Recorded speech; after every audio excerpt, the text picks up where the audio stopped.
하나님 주신 말씀 구약 성경입니다. 예레미야 32장 17절 말씀, 우리 한 절이니까 합독하겠습니다. 같이 읽습니다. 슬프도소이다 주 여호와여, 주께서 큰 능력과 표심팔로 천지를 지으셨사오니 주에게는 할 수 있는 일이 없으시니이다. 아멘. 우리 저님들하고 인사할까요? 사랑합니다, 축복합니다. 뭐랄까요? 오늘 성가대가 고백한 것처럼, 찬양으로 고백한 것처럼 말씀 위에 굳게 섭시다. 한 번 더 축복할까요? 네. 오늘은 하나님이 하시면 됩니다 라는 제목으로 말씀 전가하도록 하겠습니다. 제가 부교육자 때 있었던 일인데요, 한 10년 정도 아기를 갖지 못했습니다. 의도적으로 지연시킨 것이 아니라 가지고 싶었는데 하나님이 안 주셨어요. 그래서 저도 기도하고 구역 식구들도 기도하고 또 교회 중보 기도자들도 함께 기도했습니다. 그러다가 하나님께서 아기를 주셨어요. 얼마나 기뻤는지 저도 기쁘고 또 구역 식구들도 기뻐하고 또 그 가정을 위해서 기도해 주셨던 권사님들, 집사님들, 중보 기도자들이 너무 기뻐했어요. 그리고 나서 임신한 뒤에 한 3개월 지났는데 청천벽력 같은 소식을 전해 듣게 되었습니다. 두부가 저를 찾아왔는데 목사님 거의 울상이 돼서 찾아왔어요. 암세포가 발견되었다는 거예요, 산모에게서. 그래서 의사가 최종 소견은 산모의 암을 먼저 치료하는 것이 중요하다, 산모의 목숨을 먼저 살리는 것이 중요하다, 조금 지연시키면 산모의 목숨도 위태하다는 것입니다. 그렇다면 당연히 임신은 어떻게 해야 되나요? 중절해야 되는 거예요. 너무 마음이 힘든 거예요. 그리고 한 달 정도 기도하고 그 결정을 가지고 다시 의사를 찾아 뵙기로 했다는 거예요. 그래서 같이 기도하고 우리가 함께 한 달을 지냈습니다. 여러분, 우리가 인생을 살다 보면 이런 위기를 만나게 됩니다. 이도 저도 못하는 신앙생활 잘했는데도 전혀 예기치 못한 이런 절망적인 순간을 맞이할 때가 있거든요. 그때 그 순간을 어떤 태도와 자세를 가지고 살아야 되는지를 사실 오늘 본문을 통해서 말씀해 주고 계세요. 사실은 여러분, 우리가 당면한 사건도 중요하지만 그것보다 더 중요한 것은 그 사건에 대하여, 그 순간에 대하여 우리가 어떤 자세와 태도를 가지고 반응하느냐가 더 중요해요. 그것이 결과를 만들어내기 때문입니다. 사건이 결과를 가져다 주는 것이 아니라 그 사건에 대하여 내가 어떻게 반응하느냐, 어떤 신앙 자세로 마주하느냐가 결과를 만든다는 거예요. 여러분 따라 볼까요? 사건이 결과를 만들어내는 것이 아니라 자세가, 태도가 결과를 만들어냅니다. 한번 할까요? 그래서 사실은 성경을 보면 사건에 대해서는 언급하지 않아요. 어떤 태도와 자세로 그 사건과 마주할 것인가, 반응할 것인가를 계속해서 말씀해요. 왜냐하면 그것이 결과를 가져다 주기 때문에. 오늘 이 본문의 말씀은 우리가 잘 알고 있는 예레미야 선지자가 하나님 앞에 눈물로 기도하는 내용으로 되어져 있습니다. 예레미야가 어느 시기에 활동했던 선지자였습니까? 이스라엘의 죄로 말미암아 하나님께서 예루살렘을 잿더미가 되게 하시겠다는 그 상황에서 하나님께서 하실 일을 예언적으로 대언하는 선지자로 그 사명을 감당한 그 시기에 활동했던 선지자 바로 예레미야였습니다. 예레미야 선지자를 가리켜서 우리가 눈물의 선지자라고 얘기하지 않습니까? 왜 눈물을 흘리면서 예언하고 다녔습니까? 말씀드렸던 것처럼 너희들의 죄악으로 말미암아 하나님께서 예루살렘과 예루섬전을 잿더미가 되게 하시겠다라고 말씀하셨기 때문입니다. 그래서 눈물을 뿌리면서 하나님이 하실 일을 예언하면서 살았던 것이죠. 그 예레미야의 오늘 고백을 통해서 하나님이 우리가 어떤 자세와 어떤 태도로 절망 가운데, 위기의 순간에 마주해야 되는지를 말씀해 주고 계세요. 첫 번째, 오늘 본문을 통해 주시는 말씀은 이것입니다. 불가능한 것을 창조주 하나님은 가능하게 하신다. 불가능한 것을 가능하게 하시는데 어떤 하나님이 그것을 가능하게 하신다? 창조주 하나님이 그것을 가능하게. 이것이 사실 오늘 이 예레미야의 그 기도에 나타난 신앙 고백이에요. 한번 따라해 볼까요? 창조주 하나님이 불가능한 것을 가능하게 하십니다. 자, 그에 대해서는 설명을 드릴게요. 불가능한 것을 가능하게 하시는 고백할 때 창조주 하나님에 대한 여러 가지 이름이 있는데 굳이 창조주 하나님을 집어서 고백하고 있는 이유가 어디에 있느냐인 거죠. 여러분, 예레미야서 32장 17절 우리가 읽었던 본문이죠. 본문은 이렇게 시작합니다. 슬프도소이다. 왜 슬픕니까? 그렇죠. 말씀드렸던 것처럼 이스라엘의 죄악으로 말미암아 하나님께서 잿더미가 되게 하시겠다는 예언을 선포하게 하셨으니 어떻게 슬프지 않을 수 있겠습니까? 그래서 슬프도소이다. 그러나 그 절망에서 끝내지 아니하고 그 다음 무엇이라고 기도하고 있습니까? 주께서 큰 능력과 표심팔로 천지를 지으셨으니. 지금 너무 슬프지만 창조주 하나님 내가 기억합니다, 그런 뜻이에요. 여러분, 창조주 하나님을 그 절망의 순간에서 기억하고 있는 이유가 어디 있느냐? 그 창조주 하나님을 부르짖는 이유가 어디 있느냐? 창조주 하나님을 찾고 있는 이유가 어디 있느냐? 바로 그 다음 구절 있어요. 32장 17절 하반절에 보면 창조주 하나님을 찾았던 이유는, 우리 한번 같이 한번 읽을까요? 시작. 주에게는 할 수 없는 일이 없으시니이다. 이중부정이죠. 그래서 강한 긍정입니다. 하나님은 모든 것이 가능하기 때문에, 천지를 창조하신 하나님께서는 모든 것이 가능하기 때문에 불가능한 것을 가능하게 하실 것을 내가 믿습니다. 그래서 그 창조주 하나님을 찾는 거예요. 여러분, 그 창세기 1장 1절로 가면 땅은 어떤 상태에 놓여져 있었습니까? 공허와 혼돈 가운데 있었다 그랬습니다. 공허는 emptiness, 비어있는 거예요. 완전히 비어있는 거예요. 혼돈은 무엇입니까? 무질서한 상태를 얘기하는 것이죠. 지금 예루살렘은 어떤 상태였습니까? 하나님께서 주시는 생명을 다 잃어버렸어요. 하나님께서 주시는 은혜와 복도 다 잃어버렸어요. 하나님의 영광의 빛은 사라진 지 오래되었어요. 완전히 emptiness, 비어 있었습니다.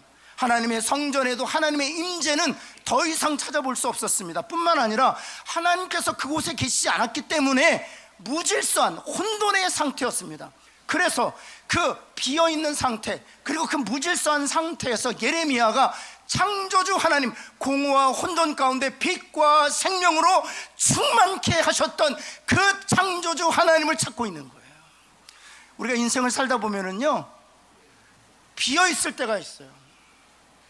하나님 주시는 은혜와 복도 다 놓칠 때가 있습니다. 다 쏟아버릴 때가 있어요. 더 나아가서 그것으로 인한 결말로 무질서한 상태에 놓여서 어디서부터 수습해야 될지 모를 그런 상황을 맞이할 때도 있어요. 그때 우리가 찾아야 될 하나님이 있다면 창조주 하나님이요. 왜요? 공허와 혼돈 가운데에서도 생명으로 충만케 하시고 은혜와 복으로 충만케 하시고 영광의 빛으로 충만케 하셨기 때문에 죄로 말미암아 모든 것이 사라지고 죄로 말미암아 무질서한 상태, 혼돈의 상태에 우리의 가정이 놓여 있다 할지라도 창조주 하나님을 부르짖으면, 창조주 하나님께서 역사하시면, 창조주 하나님께서 손으로 만져주시면 생명과 빛으로 은혜로 충만하게 하실 줄을 믿습니다. 여러분, 절망 가운데 놓여 있었던 구약의 사람들을 찾아보면요, 홍해가에 있었던 사람들을 얘기할 수 있었어요. 그들은 하나님과 동행했던 사람들입니다. 그러나 홍해 가운데 있을 때 그들은 하나님을 원망했어요. 왜 애굽에 살던 우리를 이곳에 끌어내요? 여기서 우리를 죽이게 하십니까? 절망 가운데 있었습니다. 여러분, 그런데 하나님께서 그들을 어떻게 구원하시는지를 살펴보면, 아, 진짜 창조주 하나님이 절망 가운데 있는 하나님의 백성들을 구원하시는구나 를 알 수 있어요. 네 가지 사진을 좀 보여드릴게요. 어떤 방식으로 그들을 구원하셨는지 볼까요? 이곳이 바로 느웨비아라는 곳이에요.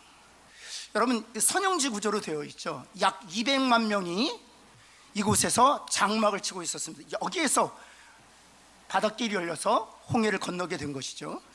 그런데 잘 보시면 빠져나갈 길이 없어요. 이것을 가리켜서 우리가 전문적인 용어로 도가대 든 쥐입니다. 하나님께서 이곳으로 인도하셨어요. 유일하게 빠져나갈 수 있는 길은 저 가운데 화살표가 있는 곳, 그 산악 지역이에요.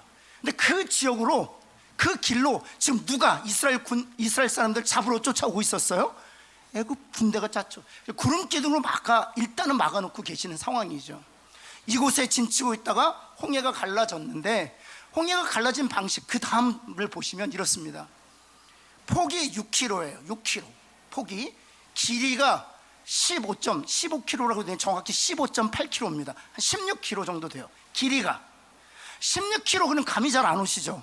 제가 그래서 내비게이션을 찍어봤어요. 우리 교회에서 16km 지정된 데가 어딘가 했더니 정확하게 사직 운동장입니다. 이제 우리 모든 성도들이 손에 손을 잡고 우리 아이들과 더불어 노모를 모시고 홍해를 체험하겠습니다. 그 걷는 거예요. 어디까지? 사직 운동장까지. 그게 16km예요. 홍해를 건너는 게 그렇게 간단하지 않습니다. 뿐만 아니라 여러분, 낙동강을 가르잖아요. 아무데나 찍으세요. 사실은 낙동강은 아무데나 갈라도 다 건널 수 있습니다. 준설 작업을 해서 강을 가르면 아무 곳이나 건널 수 있어요. 을숙도 대교 남단 갈라도 건널 수 있고요, 하단과 명지를 잇는 하단대교 간로도 건널 수 있습니다. 아예 뭐 김해 쪽을 가를까요? 아무데나 찍으세요. 원하시는데 하나님이 딱 갈라주시면 언제든지 건너갈 수 있어요. 여러분, 홍해는 다릅니다. 아무데나 걸으면 우린 죽습니다. 왜냐하면 폭이 6km라고 했잖아요. 그 6km 그 다음은 아주 짙은 파란색으로 되어 있지 않습니까? 왠지 아세요? 그 다음 볼까요? 6km를 제외하고 양편은 절벽입니다. 절벽. 그러니까 한마디로 낭떠러지예요. 수직으로 1200m 낭떠러지. 하나님께서 제가 결정을, 하나님 여기 갈라주세요. 그래? 갈랐더니 조금 갔더니 수직으로 몇 미터예요? 1200m, 1.2km 낭떠러지예요. 여러분 건너실 수 있겠어요? 아마 거기를 갈랐으면 로프 해가지고, 야, 하나님이 가르셔도 어떻게 이런 데를 가르냐. 아무도 못 건. 그 다음 장면 보세요. 입체적으로 홍해를 보여줄 수 있어요. 그 다음 사진 한번 볼까요? 이게 홍해입니다. 양쪽은 1200m 낭떠러지고요, 정확하게 하나님께서 가르신 데가 어때요? 폭으로 6km 돼서 15km, 거기만 건널 수 있어요.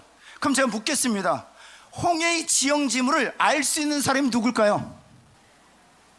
하나님밖에 없어요.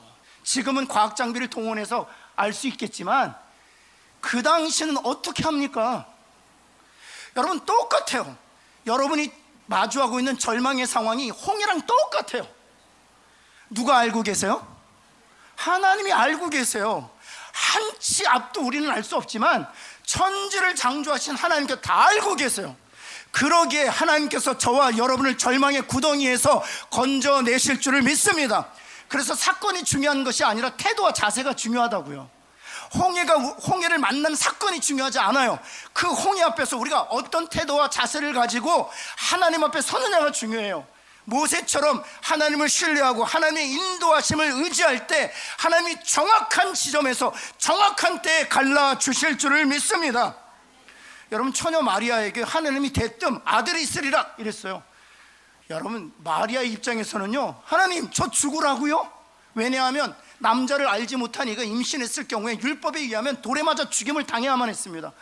아들이 있으라는 청천벽력 같은 소리야. 그래 그가 이런 고백을 하는 거예요. 마리아가 이런, 누가복음 1장 34절 고백합니다. 마리아가 천사에게 말하되 나는 남자를 알지 못하니 어찌 일이 있을, 이런 게요, 이 고백, 이런 식의 고백이 아니에요. 나는 남자를 알지 못하니 어찌 이 일이 있으리까, 이런 고백이 아니에요. 하나님, 저는 남자를 모릅니다. 그런데 어떻게 이런 일이 있단 말입니까? 저에게 죽음을 각오하라고 말씀하시는 겁니까? 라고 얘기하는 거예요. 절망적인 상황이에요. 그때 하나님께서 천사를 통해서 이렇게 말씀하십니다. 37절 말씀 볼까요? 노란색으로 하이라이트한 번 같이 한번 읽겠습니다. 시작. 하나님의 모든 말씀은 능하지 못하심이, 네가 지금 두려워하느냐? 남자를 알지 못하지만 너를 통해서 메시아 되신 예수 그리스도 이 땅에 오게 할 뿐만 아니라 너는 그것으로 인해 죽음의 두려움을 느끼고 있지, 결코 죽지 않아. 왜냐하면 하나님이 말씀하신 거니까. 하나님의 약속과 말씀이 이루어지면 결코 너 죽지 않아. 하나님이 너를 보호하실 거야. 하나님께 너와 동행하실 거야. 하나님께서 너의 모든 대적을 무찔러 주실 거야. 걱정하지 마라 말씀하시는 거예요. 사랑하는 성도 여러분, 천지를 지으신 하나님께서 우리를 붙들어 주시고 우리의 길을 열어주시고 우리의 모든 장애물들을 제거해 주실 줄을 믿는 저와 여러분 되기를 예수 그리스도로 다시 한번 축원합니다. 제가 지난주에 잠깐 말씀드렸던 흑인 과학자 있죠? 이름이 어떻게 되던가요? 뭐 그럴 줄 알았어요. 뭐 조지는 기억나는데 그다음 뭐더라? 조지 워싱턴 커버라는 사람이잖아요. 여러분 1800년대 후반대에 태어났기 때문에 그 부모님은 아프리카에서 잡혀온 흑인들이라고 말씀드렸습니다. 노예예요. 그 당시 노예는요, 이 남부 지역에 목회하셨던 목사님들이 어떻게 가르쳤는 줄 아세요? 백인들이 물었어요. 이 흑인들에게 영혼이 있습니까? 영혼이 없다고 가르쳤어요. 이 흑인들은 원숭이와 똑같다, 그렇게 가르쳤어요. 소나 돼지나 같으니까 사고 파는데 전혀 지장이 없다고 가르쳤습니다. 따라서 이 커버 같은 경우는, 조지 워싱턴 커버 같은 경우는 언제든지 팔려갈 수 있었어요. 주인의 사실 재산과 같은 것이었거든요. 그런 상황에서 학교도 다니지 못하죠. 그런데 텃밭에 있는 땅콩을 보면서 하나님께 이렇게 기도했대요. 창조주 하나님, 이 땅콩도 하나님께서 우리에게 주셨으니 이 땅콩의 비밀을 저에게 알려주옵소서 기도했대요. 그 기도를 통해서 하나님께서 땅콩의 비밀을 알려주셨고, 찢어지게 가난한 것을 벗어나게 하셨을 뿐만 아니라 당대의 토마스 에디슨과 그레임 벨과 더불어서 위대한 과학자로 대통령상을 함께 받았다는 거예요. 불가능한 일이었어요. 그러나 천지를 지으신 창조주 하나님을 신뢰했기 때문에 하나님이 그를 콕 집어서 그런 위대한 인물이 되게 하시는 것이죠. 제가 서론 부분에 어떤 부부 얘기 말씀드렸잖아요. 그 얘기 마저 해드릴게요. 왜냐면 궁금해 하실 테니까. 꼭 설교 끝나면 저한테 그 부부 어떻게 됐어요? 묻는 분들이 있어요. 어떻게 했는지 말씀드릴게요. 저에게 찾아온 한 달 뒤에, 그리고는 목사님 한 달 동안 기도했더니 하나님께서 확신을 주시더라는 거예요.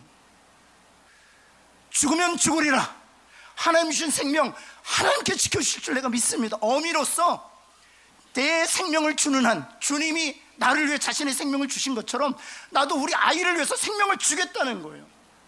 그러니까 두 부에게 똑같은 믿음을 주신 거예요. 제가 그때 얼마나 무서웠는지 몰라요. 그러다 죽으면 어떡하지? 제가 그때 믿음이 없다는 사실을 알게 됐어요. 제가 말리고 싶었어요. 그 말이 여기까지 나왔다가 믿음 없는 부목사라는 손가락질 받을까 봐 얘기를 못하고 있었어요. 그래서 제가 뭐라 그랬어요? 기도는 하겠다고. 와, 10개월 됐는데요, 이쁜 딸을 출산했습니다. 아빠 안 닮고 엄마 닮아서 너무 이뻐요. 출산했어요. 그리고 나서 항암 치료를 했는데 암도 깨끗이 났습니다. 그들이 사건이 중요하지 않다니까요. 상황이 중요하지 않다고요. 그 상황에 어떤 자세와 어떤 태도로 그 상황에 반응하는 애가 더 중요하다고요. 창조주 하나님, 생명을 주관하신 하나님을 신뢰했기 때문에 하나님이 그 생명을 지켜주신 거예요. 사랑하는 성도 여러분, 절망 속에서도 창조주 하나님, 공허와 혼돈 가운데 빛과 생명으로 충만케 하실 그 하나님을 의지하는 저와 여러분 되기를 예수 그리스도로 다시 한번 축원합니다. 여러분, 두 번째, 오늘 본문을 통해서 주시는 말씀은 위기의 순간에서 하나님이 도우신다는 거예요. 위기의 순간에서 하나님이 도우신다. 옆에 있는 분 한번 축복할까요? 위기의 순간에서 당신을 도우십니다. 한번 할까요? 여러분, 위기의 순간에 하나님은 우리를 한 번도 그냥 방임하시거나 내버려 두신 적이 없어요. 하나님은 위기의 순간에 늘 우리와 함께 하셨어요. 그것이 십자가잖아요. 위기의 순간에, 죄로 말미암아 영원히 멸망할 수밖에 없는 그 순간에 주님이 찾아오셔서 우리의 생명 대신 자신의 생명을 내어주심으로 말미암아 우리를 구원해 주신 줄을 믿습니다. 그 위기의 순간에 하나님 지금도 찾아오신다는 거예요. 여러분, 예레미야 32장 17절 말씀 다시 한번 보시면요, 슬프도소이다. 왜냐하면 죄로 말미암아 잿더미가 될 것이니까. 그래서 슬픈 거예요. 그러나 무엇으로 고백합니까? 죄에게는 할 수 없는 일이 없으시니이다. 모든 것이 가능합니다. 우리를 도와주실 줄을 우리가 믿습니다. 이 위기의 순간에 하나님께서 우리를 건져 주실 줄을 내가 믿습니다 라고 고백하는 거죠. 여러분, 그렇다면 어떻게 도우실까요? 우리 다니엘의 세 친구를 보면 어떻게 도우시는지를 알 수 있어요. 다니엘의 세 친구가 왕에게 절하지 않냐고 하나님께만 기도했잖아요. 그 결과로 뜨거운 풀무불에 던짐을 당합니다. 근데 그 과정을 보면 하나님께서 어떻게 우리를 도우시는지를 하나님께서 친히 가르쳐 주고 계세요. 한번 볼까요? 다니엘서 3장 24절 말씀 볼까요? 그때 느부갓네살 왕이 급히 일어나서 모사들에게 물어 이르되, 우리가 결박하여 불 가운데 던진 자가 몇 사람이라고요? 분명히 결박되어 있어요. 결박된 사람 세 사람을 던져 떠난 거예요. 그런데 그 다음 볼까요? 35절, 25절에 보면 왕이 또 말하여 이르되 내가 보니 결박되지 아니한, 결박해서 분명히 넣었는데 그 결박이 다 풀어졌다는 거예요. 그리고 3명이 아니라 몇 명이라고요? 4명이라고요. 분명히 결박한 사람을 불에 넣었는데 그 결박이 다 풀어졌을 뿐만 아니라, 그것도 이상한데 3명이 아니라 4명이라고요. 그리고 무엇이라고 고백합니까? 넷째의 모양은 무엇과 같다? 정확하게 번역하면 Son of God, 하나님의 아들과 같다, 이런 뜻이에요. 그럼 하나님의 아들로 이 땅에 오신 분이 누구세요? 예수님이세요. 예수님이 불 가운데 들어가셔서 결박된 것들을 다 끊어내시고 그들이 불에 사름당하지 못하도록 주님이 친히 지켜주셨다는 거예요. 이것이 주님이 우리를 도우시는 방식이에요. 우리가 어떤 위기 가운데 있을지라도, 심지어 불 가운데 들어간다 할지라도 주님이 우리와 함께 하심으로 우리를 지키시고 보호하여 주실 줄을 믿습니다. 다시 말씀해, 그것이 십자가예요. 죄의 불에 의하여 우리가 소멸될 수밖에 없는 인생이었지만 주님이 이 땅에 오셔서 생명을 내어주심으로 말미암아, 불구덩이 한복판에 우리와 함께 계시므로 말미암아 그 불이 우리를 사르지 못하도록 친히 십자가로 막아주셨다는 거예요. 여러분, 그래서 여러분 빌립보서 2장에서는 이렇게 주님이 하신 일을 증거하고 있잖아요. 빌립보서 2장 6절 7절 말씀 한번 볼까요? 우리 한번 같이 한번 읽겠습니다. 시작.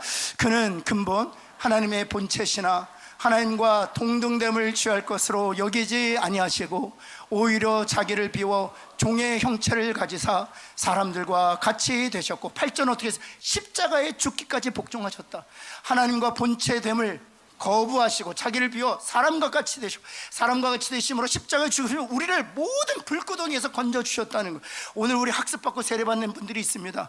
불에 의하여 살라질 수밖에 없는 위기에 처해 있지만 주님이 찾아오셔서 십자가를 지심으로 말미암아 모든 불로부터 우리 사랑하는 지체들을 지키시고 보호하시고 그 불로부터 건져주셨음을 믿습니다. 여러분, 루이자 스텝이라는 여인이 있어요. 30대 초반에 해변을 갔다가 딸과 함께, 사랑하는 남편과 함께 조난당한 사람이 있었던 거예요. 물에 들어갔다 나왔다 들어갔다 나왔던 사람이 있었던 거예요. 그 사람을 구하게 된 건데요, 제가 이야기를 읽으면서 제가 전도사 시절이 생각나요. 제가 청년들과 저기 경기도에 있는 대천 해수욕장을 갔었거든요. 그러다가 2박 3일 집회를 잘 끝나고 마지막 날 조깅한다고 해변에서 막 국민체조한 다음에 뛰고 있는데 그 아침에 중학생 정도 되는 애가 바다에 들어갔다가 파도 때문에 못 나오는 거예요. 여러분, 파도가 치잖아요. 그러면 나왔다가 끌려나가요. 그래서 파도에 한번 묶이면 못 나오는 거예요. 손 닿을 듯한데 못 나오는 거예요. 얼굴은 점점 파래져요. 저희들만 모였던 게 아니라 사람들이 우르르 모인 거예요. 한 사람도 들어갈 수가 없는 거예요. 너무 파도가 심해서 아이가 마지막에는 들어갔다 나왔다 들어갔다, 그래 애가 이제 소리도 질리지 못하고 완전히 창백해져가지고, 그래서 제가 어떻게 했겠어요? 제가 전도사잖아요. 그리고 여러분 제가 좀 생각보다 따뜻해요. 제가 윗돌이 벗고 신발 벗고 밑에 벗고 팬티 입고 들어가는데 청년부 회장과 부회장이 저를 꽉 잡은 거예요. 목사님, 그때 전도사님 들어가면 죽습니다. 전도사님 수용 못하잖아요. 제가 못했어요. 여러분, 마음만 갖고 실력이 없으면 안 돼요. 마음은 원이로 돼 실력이 약해서 죽습니다. 그런데 제가 그래도 안 된다, 저 아이 살려야 된다, 하여튼 들어가는데 감사하게도 저보다 빨리 들어가신 분 계셨어요. 그 구조대원이 쏜살같이 와가지고 119 구조대원이 확 하더니 주부 탁 던져주더니 쉽게 걸어오더라고요. 얼마나 그분이 저를 살렸어요. 그런데 이 루이자 스텝의 남편은 그 사람이 없었던 거예요. 들어갔다가 함께 죽었어요. 30대 초반에 남편을 잃었잖아요. 정말 신실한 그리스도인들이었거든요. 너무 힘든 삶이 시작된 거예요. 경제적으로 너무 극심한 고통에 물리게 된 거죠. 그래서 날마다 기도하는 거예요. 하나님, 그때마다 사람들을 통해서 공개를 하시는데 이제 마지막까지 몰리게 된 거예요. 집세 낼 돈도 없고 전기도 끊어지고 전화도 끊겨지고 이제 겨울인데 난방비도 내지 못해서 난방도 끊어지게 된 거예요. 그 차디찬 겨울에 딸과 함께 손을 잡고 먹을 것이 없어서 하나님 앞에 간절히 기도했대요. 근데 문을 두드리는 소리가 있었대요. 교회 권사님이 고기를 가져다 준 거예요. 그걸 식탁에 놓고 총총 울면서 하나님 앞에 기도하다가 그 식탁에서 쓴 찬송시가 있어요. 그 찬송시가 오늘까지 남아있거든요. 그게 뭐냐 하면 이 찬송이에요. 예수 따라가면 복음 순종하면 우리 행할 길 환하겠네. 주를 의지하고 순종하는 자는 주가 늘 함께 하시리라. 그녀의 간증이 이 찬송지에 다 녹아 있어요. 여러분, 아무리 위기의 순간에도 그 위기에서 나를 건져내실 분이 주님이라는 그런 분명한 확신과 복음 안에 산다면 주님이 우리의 길을 환하게 비춰주실 뿐만 아니라 주님이 우리와 늘 함께 하실 줄을 믿습니다. 마지막이에요. 하나님께서는 당신의 약속을 반드시 이루신다는 거예요. 당신의 약속을 반드시 이루신다는 거예요. 여러분, 예레미야를 통해서 너희들의 죄악으로 인하여 너희가 잿더미가 될 것이다 라고 예언케 하셨지만 동시에 하나님께서 이런 약속도 주셨습니다. 오늘 우리가 읽었던 본문이 32장이잖아요 33장 본문의 말씀을 보면 6절 한번 볼까요? 33장 6절 말씀, 보라 내가 이 성읍을 어떻게 하겠다고요? 그렇죠. 죄로 말미암아 잿더미가 되게 하실 테지만 잿더미 가운데에서 이 예루살렘 성을 치료하고 고쳐서 낫게 하겠다는 거예요. 뿐만 아니에요. 8절에서 이렇게 약속하십니다. 볼까요? 8절에 모든 죄악에서 너희를 성결케 정케 할 것이며 모든 죄악을 어찌하실 것이다? 사해 주실 것이다 말씀하시는 거예요. 회복을 말씀하시는 것이죠. 뿐만 아니라 이 약속을 주신 다음에 이 약속과 언약을 지키실 그 열심까지도 말씀해 주고 계세요. 33장 20절 21절 말씀인데 20절 말씀 볼까요? 여호와께서 이와 같이 말씀하시느니라 너희가 능히 낮에 대한 나의 언약과 밤에 대한 나의 언약을 깨뜨려 주야로 그때를 잃게 할 수 있을지. 무슨 뜻이냐면 내가 낮과 밤에 대한 언약을 했다는 거예요. 여러분, 혹시 낮과 밤이 바뀐 적이 있나요? 우리가 태어나서 지금까지 낮과 밤은요 항상 규칙적으로 우리를 맞이합니다. 이 낮과 밤이 이렇게 규칙적으로 질서 있게 움직이는 것은 내가 그렇게 하겠다고 약속한 결과라는 거예요. 그러나 무엇으로 말씀하시는, 너희가 너의 능력과 실력으로 너희의 지혜로 내 언약을 깨트려서 낮과 밤의 질서를 바꿀 수만 있다면, 이런 뜻이에요. 그리고 나서 21절에 이렇게 말씀하시는 거예요. 내가 언약한 그 낮과 밤의 질서를 너의 실력과 너의 지혜로 깨트릴 수 있다면 다윗에게 한 나의 언약도 너희가 무효화될 수 있게 할 것이며 레위인 제사장의 한 약속도 너희가 무의로 돌릴 수 있을 것이다 라고 말하고 있는 거예요. 여러분, 다윗에게 주신 언약이 무엇입니까? 다윗의 왕위가 영원할 것이라고 얘기했어요. 그런데 여러분, 예루살렘이 죄로 말미암아 잿더미가 되잖아요. 무엇을 보고 있는 것입니까? 예루살렘 성이 무너지고 왕권이 끊기는 걸 보고 있잖아요. 그럼 다윗에게 주신 약속은 어떻게 됩니까? 다윗에게 주신 그 왕권이 영원할 것이라고 했는데 그들의 죄로 말미암아 예루살렘 성이 무너진다면 다윗에게 주신 그 약속은 이루어지지 못하는잖아요. 이 말씀을 하시는 거예요. 그렇지 않다는 거예요. 너희가 실력과 능력으로 하나님이 정하신 그 언약을 깨트릴 수 없다면 다윗에게 주신 그 약속도 영원할 것이라는 거예요. 누구를 통해서 이루어졌습니까? 그렇죠. 다윗의 후손으로 오신 예수 그리스도가 왕 중에 왕이 되셔서 영원한 왕권을 소유하게 되셨죠. 여러분, 레위인 제사장이 주신 약속이 무엇이었습니까? 영영이 대제사장으로서 대속 제물을 하나님께 드릴 것이다. 그런데 예루살렘 성전이 무너지면서 대제사장이 주신 약속 또한 끊어질 위기에 있잖아요. 말씀하시는 거예요. 너희가 능력과 너희 실력으로 너희 지혜로 낮과 밤의 언약을 깨트릴 수 없다면 레위인에게 주셨던 이 약속 또한 깨트려질 수 없다. 누구를 통해서 이 약속이 이루어졌습니까? 예루살렘 성전은 회파되었지만 대제사장으로 오신 예수 그리스도로 말미암아 영원한 대속제물로 드리심으로 레위인과 제사장이 주셨던 약속이 이루어지고 성취되었다는 거예요. 여러분, 이것을 통해서 오늘 살아온 우리들에게 말씀하시는 것은 저와 여러분에게 약속하셨는데 우리가 우리의 실력과 지혜로 낮과 밤의 언약을 깨트릴 수 없다면 우리 모두에게 주신 언약과 약속도 항상 예가 된다는 거예요. 사랑하는 성도 여러분, 우리에게 주신 약속은 항상 하나님 앞에서 또 그리스도 안에서 예가 되는 줄 믿고 그 약속을 붙들고 사는 저와 여러분 되기를 예수 그리스도에 다시 한번 축원합니다. 낮과 밤이 바뀌지 않는 한 결코 하나님의 약속은 바뀌지 않는다는 그런 뜻이에요. 여러분, 우리가 무엇을 통해서 확신할 수 있습니까? 요한복음 3장 16절 말씀 한번 외워볼까요? 암송해봐요. 하나님이 세상을 이처럼 사랑하사. 시작. 독생자를 주셨으니 누굴 믿는 자마다 멸망치 않고. 여러분, 이거 어떻게 확신할 수 있습니까? 제가요, 대학교 때요, 고등학교 3학년 때 예수를 영접하고 나서 이 약속의 말씀 우리가 어렸을 때부터 암송했기 때문에 너무 잘함. 하나님이 세상을 이처럼 사랑하사.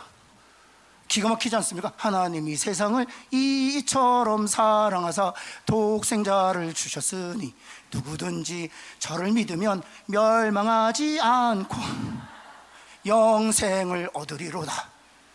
요한복음 3장 16절. 야, 기가 막히지 않습니까? 어렸을 때부터 잘 알고 있었던 말씀이에요. 근데 대학생 때 거듭나고 나서요, 거듭나고서 갑자기 저한테 질문을, 무엇으로 그걸 확신할 수 있어? 내가 멸망치 않고 영생을 얻을 것을 무엇을 통해서 확신할 수 있어? 뜨악했어요, 진짜. 무엇을 통해서 확신할 수 있지? 나중에 알게 됐어요. 이게 하나님의 약속이니까 확신할 수 있는 거예요.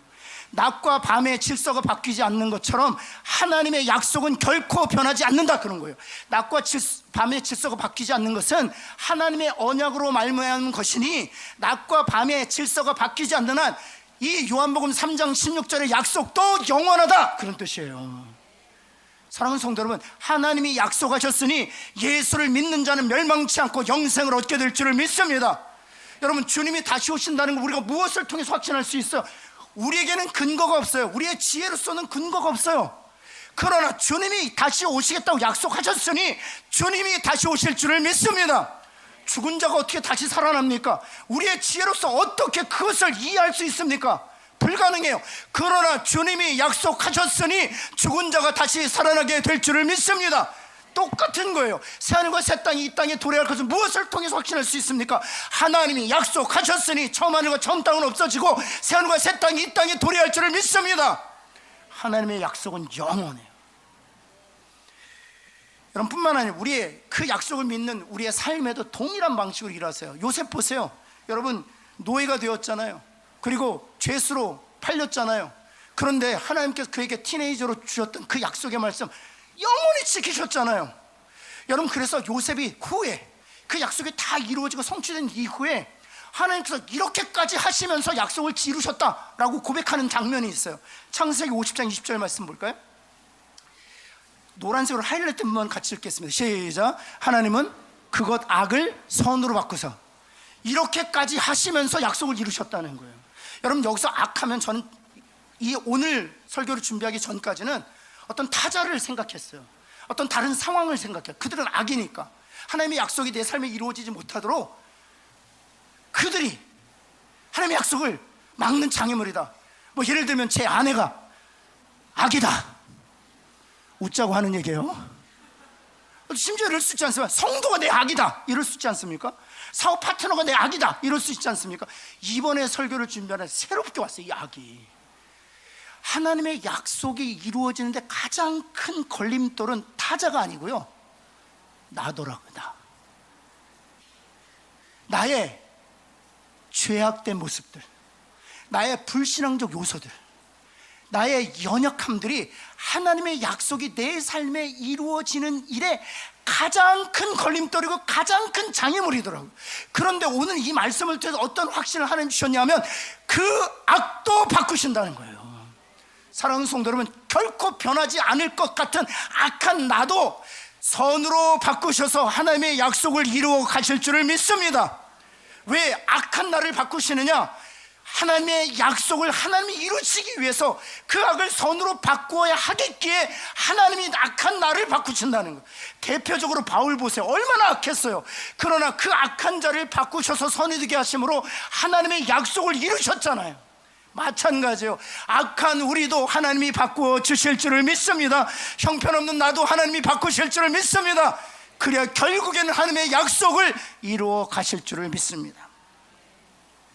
여러분, 저는 조지 밀러 하면 너무 배가 아파요. 5만 번의 기도 응답을 받았대잖아요. 그런데 그가 5만 번의 기도 응답을 받았던 이유가 있어요. 그가 허공에 대고 기도한 게 아닙니다. 맹목적으로 기도한 게 아닙니다. 하나님의 약속을 단단히 붙들고 기도했어요. 여러분, 빌립보서 4장 19절 말씀 한번 읽어볼까요? 노란색으로 하이라이트 한번 읽겠습니다. 시작. 나의 하나님이, 이야, 이거는 성경 구절도 외우기가 너무 쉬워요. 4.19 혁명, 4.19 혁명, 4.19 영적 혁명, 이렇게 외우시면 돼요. 4.19 영적 혁명. 이 말씀을 붙들고 기도해서 허공에 대고 기도한 게 아니에요. 무의식적, 맹목적으로 기도한 것은 더더욱 아니에요. 4장 19절 말씀, 하나님이 나에게 준 약속의 말씀인 줄 알고 이 약속의 말씀을 단단히 붙들고 있어. 나의 하나님이 나의 모든 쓸 것을 채우실 것을 내가 믿습니다 하고 기도했던 그 약속을 하나님이 신실하게 응답하신 거예요. 사랑하는 성도 여러분, 절망 가운데 계십니까? 위기 가운데 계십니까? 창조주 하나님께서, 우리와 함께 하시는 하나님께 우리를 건져 주실 줄을 믿습니다. 약속을 이루신 하나님이 악한 나도 바꾸시고 선으로 변화시켜 주셔서 결국에는 하나님의 약속을 내 삶에 이루어 주실 것을 믿습니다.